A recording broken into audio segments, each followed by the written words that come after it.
जळगाव जिल्ह्यामध्ये एकूण 8 पोलीस स्टेशनच्या अंतर्गत हा जेवढा गांजा मुद्देमाल आपण जमा होता, जो सीज केला होता, तो साधारणतः 960 kg एवढा तो होता. त्याची साधारणतः 1,82,00,000च्या वर त्याची किंमत होती.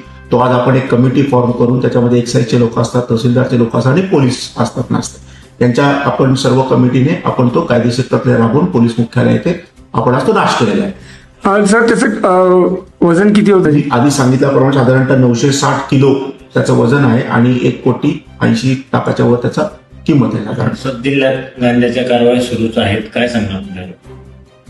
आपल्याकडे एक नो टॉलरन्स आपण अख्ख्या महाराष्ट्रामध्ये आपण राबवित आहोत.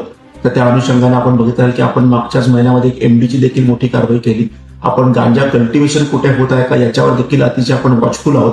आपण आता शाळा कॉलेजेसमध्ये देखील मोठ्या प्रमाणात आपण रेकी करत आहोत की जिथे करून आपण एनडीपीएस या कायद्याअंतर्गत मोठ्या प्रमाणात केसेस करू शकू आणि आपल्याला भारताला एनडीपीएस पासून मुक्त कसं करू शकू.